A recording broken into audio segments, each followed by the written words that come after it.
में गुलाम थे। अंग्रेजों ने 200 साल तक इस मुल्क पर हुकूमत किया। हमारे पुरखों ने अपनी जान देकर उसको इस मुल्क को आजाद कराया। कोई माई का लाल तारीख के उन औराक से मुसलमानों का नाम नहीं निकाल सकती। मैं उस दिन पढ़ रहा था, एक वक्त इस मुल्क में ऐसा आया था। मैं इन फिरका परस्तों को बताना चाहता हूं कि हमारी कुर्बानी इस मुल्क में क्या है। जब उलमाए कराम जो दाढ़ी वाले कुर्ते वालों को ये कहते हैं ना कि दहशतगर्द हैं, यही उलमाए कराम एक एक गांव में जाकर अंग्रेजों के खिलाफ शीशा पिलाई हुई दीवार की तरह खड़े हो जाते थे, अंग्रेजों के दांत खट्टे कर देते थे। अंग्रेज थक गया कि ये जो मुसलमान हैं दाढ़ी कुर्ता वाले उलमाए कराम हैं, ये इस मुल्क में हमारी अंग्रेजियत को बढ़ाने में बहुत ज्यादा तकलीफ दे रहे हैं। उन्होंने अपने मालिक से ब्रिटेन में लंदन में बात किया कि हम क्या करें, मुसलमान इस मुल्क में हमारे हर जगह आकर एक पहाड़ की तरह बीच में खड़ा हो जाता है। यकीन जानिए एक वक्त ऐसा भी आया कि उस सारे मुसलमानों को कत्ल कर दिया गया, उलमाओं को शहीद कर दिया गया। किस लिए? कि वो इस मुल्क को आजाद करवाना चाहते थे। नौजवान साथियों, इस मुल्क में ऐसा भी वक्त आया, मुसलमान अपनी मैयत को कंधे पर रखकर एक गांव से दूसरे गांव, दूसरे गांव से तीसरे गांव, तीसरे गांव से चौथे गांव घूमता फिरता था कि कोई आलिम उस मुल्क उस जगह जिंदा मिल जाए, कोई आलिम यहां पर हो ताकि मेरी मैयत को नमाज जनाजा पढ़ा सके। इस मुल्क में ऐसा भी वक्त आया मेरे दोस्तों, हमारी कुर्बानी की हालात सुन लो। ऐसा भी वक्त इस मुल्क में आया कि हमारी मैयत खराब होने लगी, उसमें से बदबू आने लगी। मुसलमान मजबूर होकर के बगैर नमाज जनाजा के अपनी मैयत को दफना। इससे बड़ी कुर्बानी और क्या चाहते हैं?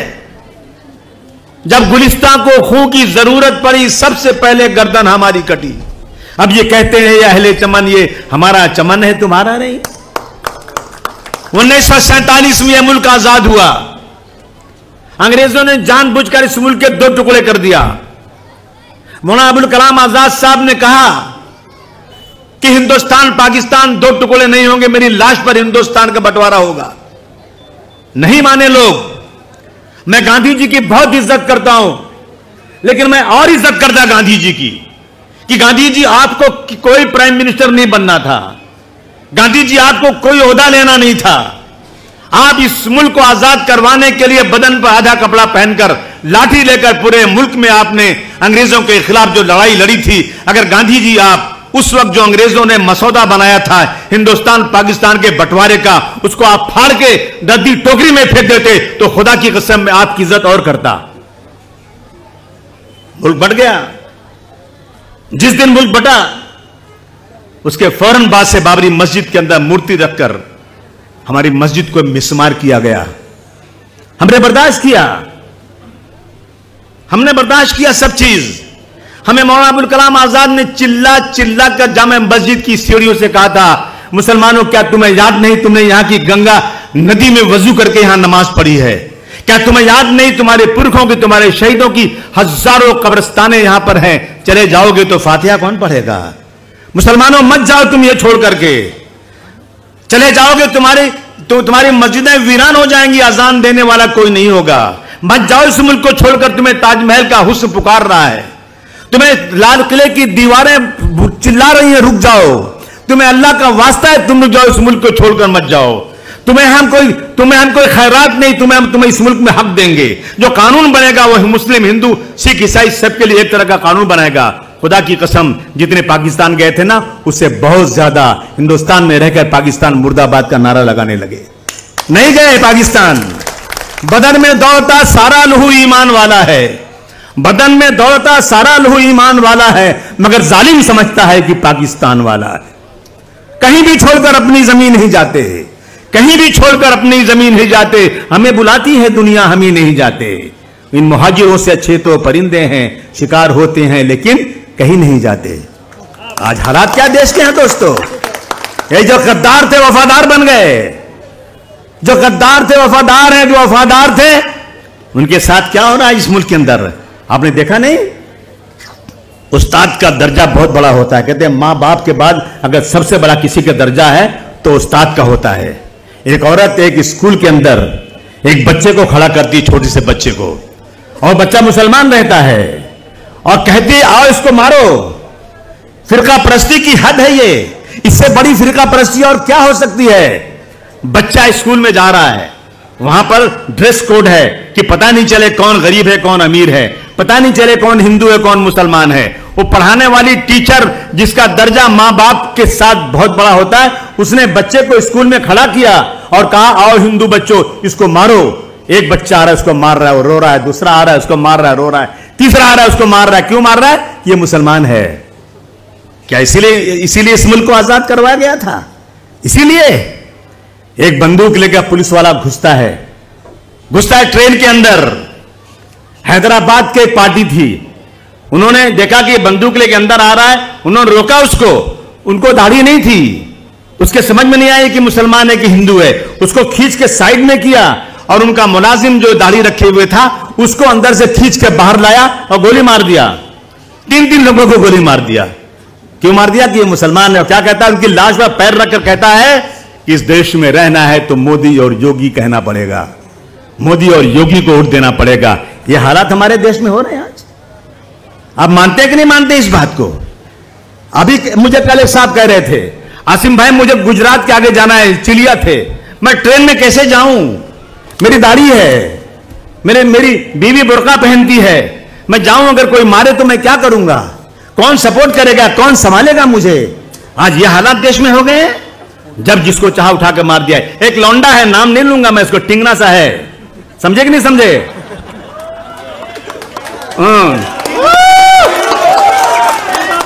फडणवीस जी हटा दो सिक्योरिटी उसकी। अगर उसकी मां ने दूध पिलाया तो मेरी मस्जिद में घुसकर एक आदमी को हाथ लगा दो। बहुत बोलता है, बहुत ताकत तेरे पास है, तुम मस्जिद में घुस कर मारेगा? अबे हम हिजड़े नहीं हैं, हमारे बदन में भी खून है, हम भी कर सकते हैं। ये पानी सर से ऊंचा जा रहा है। कुछ बच्चे कुरान शरीफ पढ़ रहे थे कमरों में, जाकर कुरान शरीफ बंद करवा दिया और आज तक उसको जेल नहीं हुई। ये कानून है क्या? कानून का मजाक बना हुआ है। और मौलाना जो गुजरात में बंद है, मौलाना सलमान अजहरी, आप जरा देखो, आप जरा सोचो, एक लेमैन जिसको कोई कानून नहीं मालूम, जो कुछ पढ़ा लिखा नहीं है, मौलाना ने एक तकरीर में कह दिया, शायद कुछ कहा, शायद कुत्तों की हुकूमत है, हमारी भी हुकूमत आएगी। कौन कुत्ता? पता नहीं कौन कुत्ते को कहा था उन्होंने, मुझे नहीं मालूम। अरे आजकल कुत्ते बहुत काटते हैं, शायद उसको कह दिया होगा उन्होंने। तो वो जेल में चले गए, छूटे फिर जल गए, छूटे फिर जल गए और छूटे नहीं आज तक। और इसी मुल्क में एक औरत कहती है कि 20 लाख मुसलमानों को कत्ल कर देना चाहिए, इस मुल्क को हिंदू राष्ट्र बना देना चाहिए। कोई कानून नहीं उनके लिए, हमारे लिए सब कानून है। जिसको जो चाहा कर दिया। हम ही को कातिल कहेगी दुनिया हमारा ही कत्लेआम होगा, हम ही को कातिल कहेगी दुनिया हमारा ही कत्लेआम होगा। हम ही कुएं खोदते फिरेंगे और वो पानी हम ही पे हराम होगा। हम ही कुएं खोदते फिरेंगे और पानी हम ही पे हराम होगा। मुझे यह डर है साथियों, मुझे यह डर है कि अगर यही ज़हनियत रही तो अब इस मुल्क में, इस सदी में ना कोई अब्दुल हमीद होगा ना कोई अब्दुल कलाम होगा। यह हालात देश में आज चल रहे हैं। मैं उस दिन गया था विशालगढ़ में पहाड़ के ऊपर एक वो है अपना दरगाह, पहाड़ के ऊपर दरगाह है। कह रहे हम जाएंगे दरगाह पर। एक औरत 10 दिन तक, हंडोरे साहब बैठे हैं वो भी सुने, एक औरत 10 दिन तक कह रही है कि जिस तरह से हम अयोध्या में गए थे, बाबर की छाती पर चढ़कर हमने वहां झंडा लगा दिया था, उसी तरह से विशालगढ़ में जाएंगे और वहां भी झंडा लगाएंगे। कितने दिन से? 10 दिन से। सरकार कुछ नहीं कर रही है। अगर आप छोटा सा एक आज अपने सिर्फ उनका औरंगजेब रहमतुल्लाह अलैह का स्टेटस लगा लोगे ना तो आपको जेल हो जाएगी। लेकिन वो औरत कह रही है कि हम जाएंगे विशालगढ़ में और वहां पर जिस तरह से अयोध्या में बाबर की छाती पर चढ़कर झंडा लगाया था ना, वैसे लगाएंगे, कोई उसको पूछने वाला नहीं है। और 10 दिन तक लगातार उसका वीडियो वायरल होता रहा और उसके बाद 3-4 हजार लोग आए। पहाड़ी पे है विशालगढ़, चढ़ गए ऊपर जाकर के। वो तो वहां की औरतों को मैं बहुत बहुत मुबारकबाद पेश करना चाहता हूं।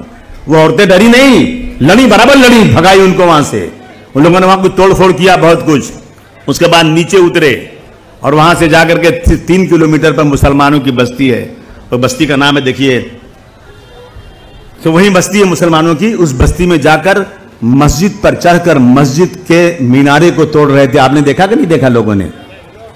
अफसोस कि हम जिंदा हैं आज और हमारी मस्जिद का मीनारा टूट रहा है। मस्जिद के अंदर घुस करके मस्जिद में कुरान शरीफ पूरा जला दिया। मैं गया तो मैंने देखा फर्श पूरा काला था, वही जलाया था उन लोगों ने। और उसके बाद जितने 40-50 घर थे मुसलमानों को सब तोड़ दिया। औरतें अपने बच्चों को लेकर जंगल में छुप गई बेचारी। क्या गलती थी उनकी? उनकी गलती क्यों कर रहे हो ये बताओ तो सही, क्यों कर रहे हो ये? कुछ नहीं, कोई पूछने वाला नहीं है। आज मुल्क के हालात ये हैं दोस्तों, इसलिए मैं आपके पास चलकर आज आया था कि मैं आपसे बात करूं कि इस मुल्क में जो हो रहा है उसके लिए अब हमें जो है ना, कहते हैं ना कि अपने काबे की हिफाजत तुम्हें खुद करनी होगी। अपने काबे की हिफाजत तुम्हें खुद करनी होगी। अब अबाबीलों का लश्कर नहीं आने वाला। हम इंतजार करते हैं गणपति आएगी। हम गणपति के त्यौहार आता है, हमने कहा था भाई गणपति में हम त्यौहार में अपने हिंदू भाइयों का हम स्वागत करेंगे। हम उनको शरबत पिलाएंगे, ठंडा पानी पिलाएंगे, हम उनको फूलों का हार भी देंगे क्योंकि हमारे भाई हैं वो। हम इस मुल्क में गम्मा जमनी तहजीब चाहते हैं। भाई हमारी खाली एक ही दरख्वास्त उनसे थी कि भाई जब आप गणपति लेके निकलिए तो जब मुसलमानों की मस्जिद आ जाए तो कह दीजिए भाई हमारे मुसलमान भाइयों की मस्जिद है, यहाँ पर हम नगाड़ा नहीं बजाएंगे, हम यहाँ पर रंग नहीं फेंकेंगे और 5 मिनट के लिए हम यहाँ पर शोर शराबा नहीं करेंगे। हमने कहा कि अगर आप ये करेंगे ना तो मुसलमान आएगा, आपको ठंडा पानी पिलाएगा, तालियां बजाकर आपका स्वागत भी करेगा। मैंने गलत कहा था क्या? बताइए। मैंने कहा तो मुझे कहते हैं तुम होते कौन हो हमें बताने वाले, गणपति हम कैसे मनाएं? बेटा हम होते हैं, बताएंगे तुमको, बताएंगे इंशाअल्लाह, वक्त आने तो हम बताएंगे हम कौन होते हैं।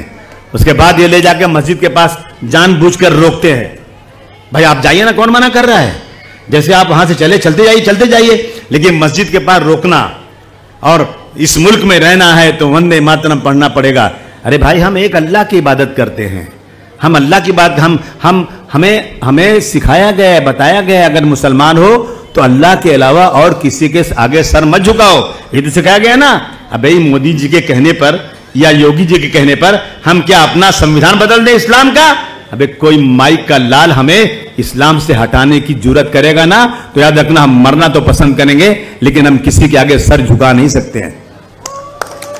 ये कर रहे हैं भाई। अभी जो गणपति गई ना, कई जगहों पर जाकर सिर्फ झगड़े की वजह सिर्फ एक ही कि मस्जिद के पास नगाड़ा बजाकर मस्जिद में अब अबीर और रंग डाल देना, और लड़के मना कर रहे हैं, मानना नहीं।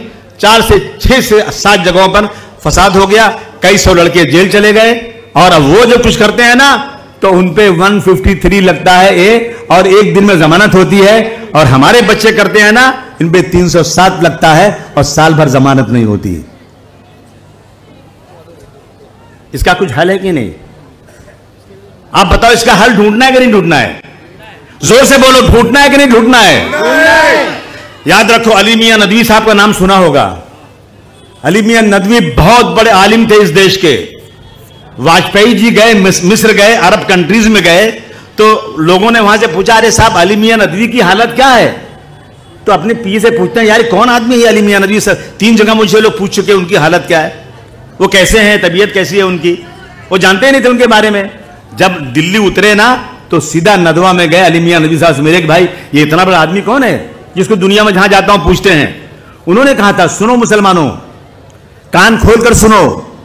उन्होंने कहा था कि मुसलमानों, अगर हिंदुस्तान का पूरा मुसलमान 100% जितने मुसलमान हैं सब के सब अगर 5 वक्त की नमाज उसके जमात से पढ़ने लग जाएं, 5 वक्त की नमाज बाजमात पढ़ें, मुसलमान अगर तहज्जुद की नमाज एक मुसलमान भी न छोड़े, फिर भी अगर उसके अंदर सियासी बसीरत नहीं आई, इसके अंदर पॉलिटिकल समझ नहीं आई, तो याद रखना इस मुल्क में ऐसा भी वक्त आ सकता है कि तुम्हें 5 वक्त की नमाज मस्जिद में पढ़ना भी मुयस्सर नहीं होगी।